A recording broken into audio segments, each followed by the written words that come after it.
What is going on? I am here with Bobby Heckman. He is the writer-director behind the film Victim No More, which we talked about a couple years ago. And if you guys haven't seen Victim No More, go check it out, free on YouTube. But we're here talking about a different movie that he is the executive producer on today, and that is Screamwalkers. How are you doing?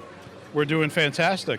We're actually about to have the Screamwalkers premiere here at Creature Feature Weekend at 2 p.m. Saturday afternoon, and it's gonna be awesome. We hope. The influence for Screamwalkers is all the shot on video 90s horror rip-offs that came after Scream.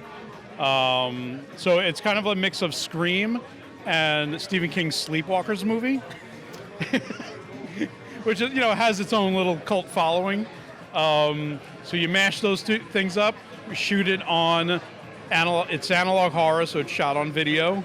So it's 4x3, like you rented this backyard movie from the video store back in the day, kind of thing. Yeah, it's gonna be great.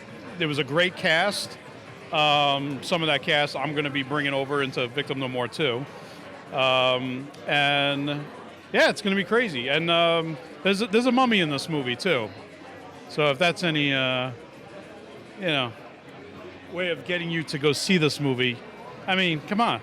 Not many movies have a mummy in it, and that appears out of nowhere.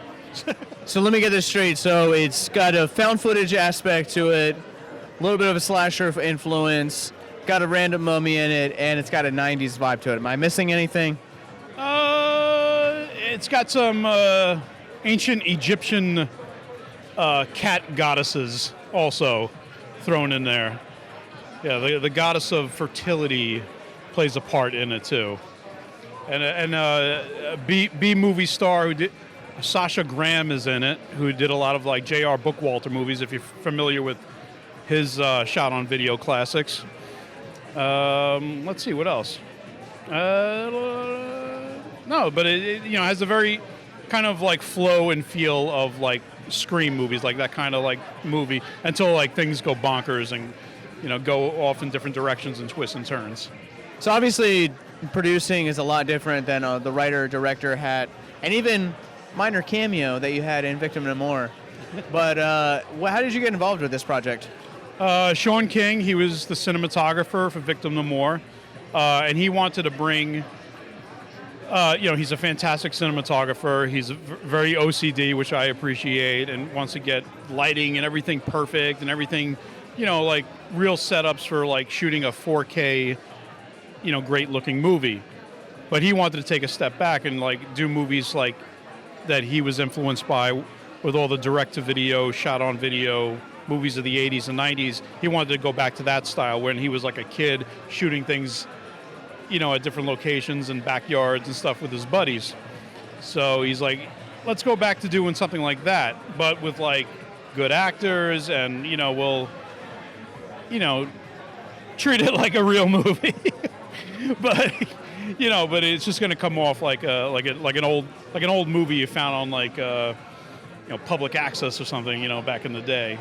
But yeah, I had kind of me and him kind of came up with the story, and a couple of other friends.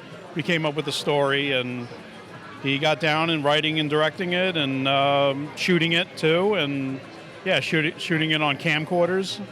And we would have our own problems with that. Some of those broke down, and we'd have to try to figure out how to fix them. And yeah, I mean, a lot of people that were involved in my film were involved in his film, and other filmmaker friends that he has got involved, and it was just a great experience. And we shot it last fall and premiering it today.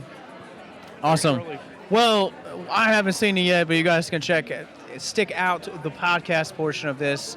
You guys are currently listening to this on streaming. But I will have a review, spoiler-free, that you guys can check out. And we'll know if me and Bobby are still friends or not afterwards. But always going to be friends. last question I gotta ask for you is development on Victim No More. Where's the story going? You've been teasing it for a while. We've been following social media. Tell us a little bit about it.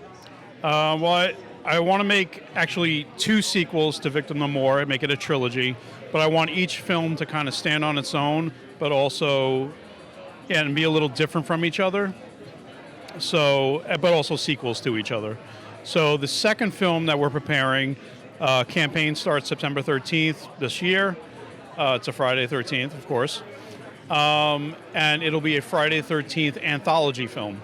So it'll be 4 short stories with a wraparound story connecting it to the first movie.